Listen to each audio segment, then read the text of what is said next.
এবার ইসরায়েলকে অগ্রাহ্য করে ফিলিস্তিনের পাশে দাঁড়ানোর দুঃসাহসিক পদক্ষেপ নিল ব্রাজিল। অবশেষে ফিলিস্তিনের সঙ্গে দীর্ঘ প্রতীক্ষিত মুক্ত বাণিজ্য চুক্তি কার্যকর করেছে দক্ষিণ আমেরিকার এই দেশ। এক দশকেরও বেশি সময় ধরে এটি অনুমোদনের অপেক্ষায় ছিল। দক্ষিণ আমেরিকাভুক্ত দেশগুলোর নিজেদের আঞ্চলিক অর্থনৈতিক ফোরাম রয়েছে। মার্কোসুর ট্রেড ব্লক নামের সেই ফোরামের সম্মেলন শুরু হয়েছে গত সোমবার। ব্রাজিলের পররাষ্ট্র মন্ত্রণালয়ের কর্মকর্তারা রয়টার্সকে জানিয়েছেন, প্যারাগুয়ের আসুনসিওন শহরে চলমান এই সম্মেলনে উপস্থিত ছিলেন ফিলিস্তিনি কর্তৃপক্ষের প্রতিনিধি ইব্রাহিম আল জেবেন। সম্মেলনের অবসরে ইব্রাহিম আল জেবেনের সঙ্গে এই চুক্তি স্বাক্ষর করেন ব্রাজিলের প্রেসিডেন্ট লুলা দা সিলভা।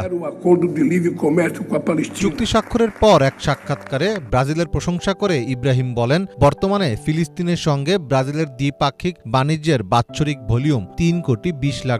স্বাক্ষরিত চুক্তি বাস্তবায়ন শুরু হলে এই ভলিউম আরও বাড়বে। ফিলিস্তিনে শান্তি স্থাপনের জন্য এই চুক্তি খুবই কার্যকর হবে বলে আমরা আশা করছি। ব্রাজিল 2010 সালে ফিলিস্তিন রাষ্ট্রকে স্বীকৃতি দিয়েছিল।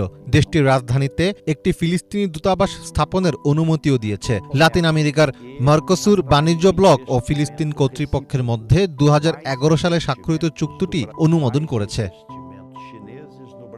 এই ফোরামের অন্যান্য সদস্য রাষ্ট্র ব্রাজিলের পথ অনুসরণ করবে কিনা সেটি স্পষ্ট নয়। আর্জেন্টিনার অতি ডানপন্থী প্রেসিডেন্ট হ্যাভিয়ার মিলির সরকার ফিলিস্তিনের সঙ্গে এ ধরনের বাণিজ্য চুক্তি করবে না বলেই মনে করা হচ্ছে।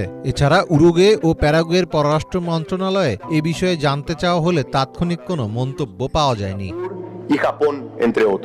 গত 7 অক্টোবর গাজা উপত্যকায় ইসরায়েলি বাহিনীর অভিযান শুরুর পর থেকেই ইসরায়েলের কঠোর সমালোচনা করে আসছেন ব্রাজিলের বামপন্থী প্রেসিডেন্ট লুইস ইনাকিও লুলা দা সিলভা। গাজায় অভিযান চালানোর প্রতিবাদে ইসরায়েলের সঙ্গে কূটনৈতিক সম্পর্ক ছিন্ন না করলেও সেখানকার দূতাবাস থেকে নিজেদের দূত প্রত্যাহার করে নিয়েছে তার নেতৃত্বাধীন সরকার।